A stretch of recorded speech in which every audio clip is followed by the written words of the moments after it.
Welcome back to Mobility Insider. I'm Morten Hannesbo. Our channel remains unsponsored. All of the views and conclusions are based on me having had a 35-year career in automotive. Today I'll be presenting this car. This is the 2025 Porsche Cayenne Turbo e-hybrid in the coupe version. I've driven about 1,000 kilometers in the car and I want to share with you my views and conclusions on it. The Cayenne was always, in my opinion at least, one of the best looking SUVs. But for 2025, Porsche has refined the design once again, and now you have a perfect blend of sportiness and elegance, and it is still an SUV that can go off-road. The turbo version also gets some special color treatments. The brake calipers are glossy black, so are the wheel arches and of course the mirrors. And what looks quite nice as well are these metal bronze finished window surrounds, and of course the Turbo Night badge on the front of the vehicle looks very cool. When you choose your Cayenne, you can choose between 11 standard colors. This is the Comet Black Metallic color, one of the 11. You have a choice of 35 different wheels in 21 and 22 inch sizes. This is the 22 RS Spider design wheel, 22 inch, quite a nice size for the vehicle, I think. And overall, you can pretty much design the car as you want it to be.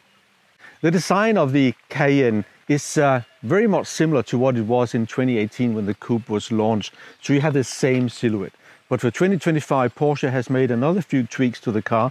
So the bonnet is completely new design. There's more sculptured and more shoulders on it. You have a new front grille. The headlamps are new. These are the HD LED matrix lamps that are optional, and they can light impressively up to 600 meters, and that is perfect when you drive at night.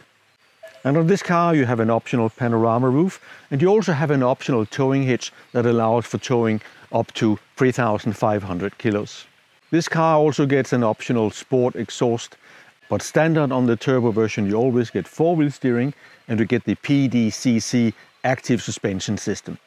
The e-hybrid version is a plug-in hybrid, which means you can drive fully electrically up to 135 kilometers per hour.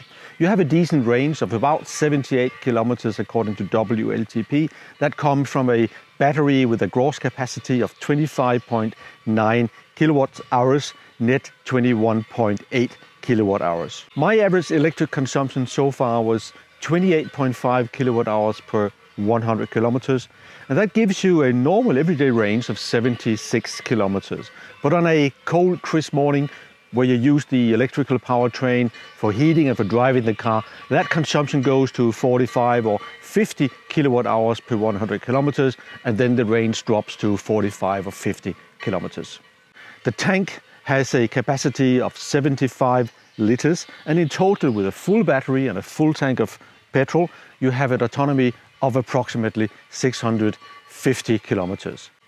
And what the Cayenne e-hybrid does really well is recuperation. When you drive down a mountain, it will recuperate with up to 88 kilowatt, and that will help you charge that battery again. Of course, it's a big SUV. It's 493 centimeters in the length, in the width with mirrors, 219.4 centimeters, and the height is 166.4 centimeters. But if you compare that to a Range Rover or a big BMW X7, of course, this one is a much more compact and much more sporty vehicle. The weight of the vehicle, however, is as much as 2,766 kilos. But despite that heavy weight, the car still feels very much like a sports car when you drive it. The acceleration 0 to 100 takes just 3.7 seconds. 0 to 200 takes just 12.2 seconds. The top speed is 295 kilometers. The new Cayenne is available from 116,400 Swiss franc in its base version.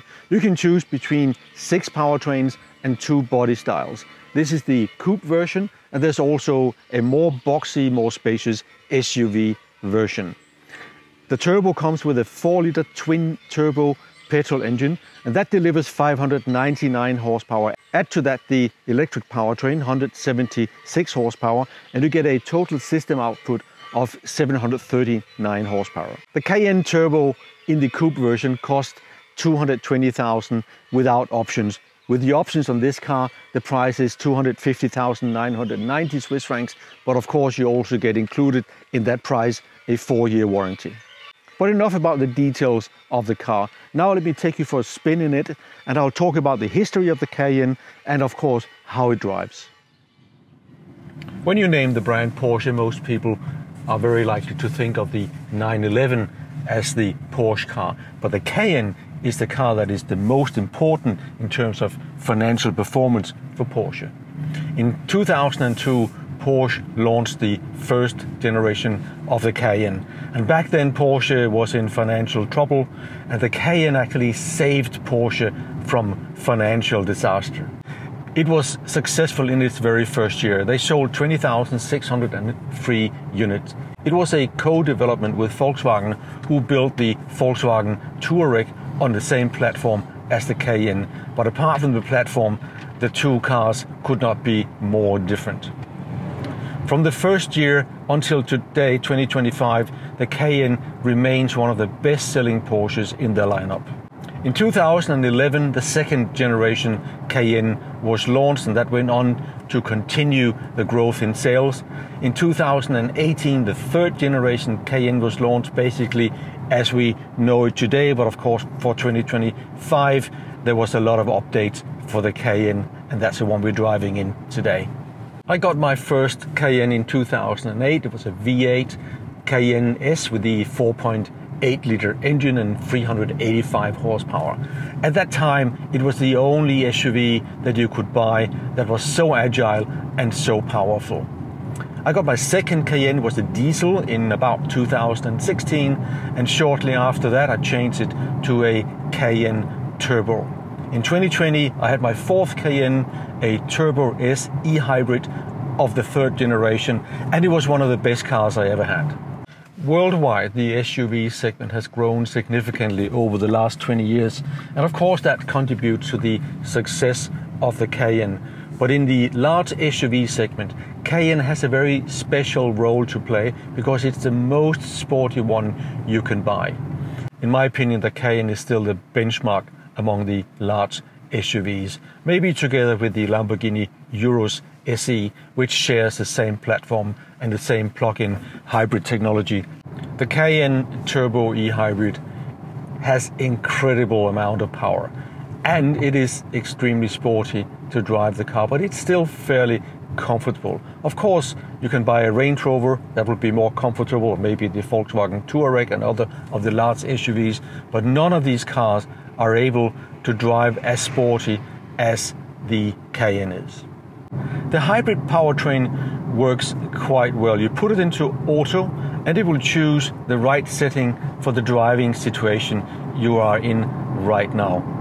If you put it into sport mode, it will still keep a hybrid setting, and it will use battery power all the way down to 20%. If you put it into the Sport Plus mode, it will require the battery to be at least 30% to be able to use both powertrains. What Porsche did was not to make the most comfortable SUV in terms of powertrain. They wanted to have the most powerful SUV, and that is what the car set out to do, and it delivers on that promise. What you can also do is to put the car into forced electric drive, and then it will drive electrically up to 135 kilometers per hour. And there's a fifth setting, which is off-road, and in off-road setting you can choose between 4 different settings depending on where you're driving: mud, sand, rock, or just on a gravel road. The brakes recuperate all the way down to 2 kilometers per hour, and they also have a booster function. The booster function will read the temperature of the tires and adjust the pressure to the situation that you're in. It does take a little bit of time to get used to that because the brake feel is not as you would normally find it in a sporty vehicle, but with a few 100 kilometers under the belt you get used to it. As is mostly the case, Porsche does excellent interiors. In the case of the Cayenne, you both have the SUV cues, but you also get the sports car feel when you drive it. You have a 911-ish steering wheel, and you have materials of the highest quality in the best finish you find in the industry, in my opinion. Overall, driving the Cayenne is easy. You can drive it lazily as well, and you can drive really fast. Nothing not to like there. What I don't really like is the mini gear shift lever that the Racer design they have changed to in the new 2025 model. It is not worthy of a large SUV like the Cayenne. I would much prefer if I had a normal gear shift lever in the middle of the console, even though this of course saves space and leaves more space for the central console, but I would still prefer the old-fashioned way. You get a total of 3 screens in this car. First, the optional screen for the passenger, 10.9 inch. Then you get a 12.3 inch screen for the center console with all the key information. And in front of the driver, you have a 12.6 inch screen. And on top of that, you have a head-up display as well. So there's plenty of information coming from different sources for the driver to choose from. One of the major improvements Porsche has made for this model is that the cruise control stalk has been changed. This is now similar to how the Audi system works. So you press it towards the driver, it will be activated. In this case, it will also read the speed signs and set the speed setting at the right level. And that is so much better. You want to go faster, you lift it up, and it will add 5 or 10 kilometers to your speed. This is the perfect solution for me. Also optional in this car is the Burmeister 3D stereo. It cost a sum of 5,600 Swiss francs to get it, and for that you get 1,455 watts and 21 speakers in the car. And of course, it sounds fantastic. And now, really, how is it to drive? What this car does is it has a perfect mix of options. You can drive it lazily, like a luxury SUV, quite comfortably, and you can turn the button onto Sport or Sport Plus, and the car will turn into almost a sports car. Let me just demonstrate what happens when I push the accelerator when we get to the speed limit of 120 here. So this is just an incredible power. Just listen to this.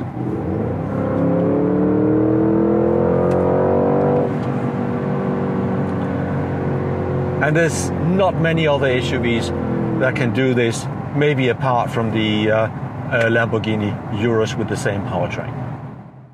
Over the last approximately 20 years, I've had a few Cayennes, and the new Cayenne does not disappoint.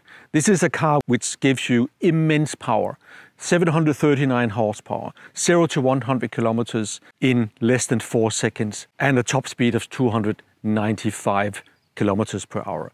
Where the car delivers is also on the feeling when you drive it and the interior space, except maybe for the cargo space, where the car is rather to the small side. And the reason for that, of course, is that you have a battery that is put at the back of the vehicle, and that takes up some space. So if you want a car, an SUV with more space, this may not be the one for you.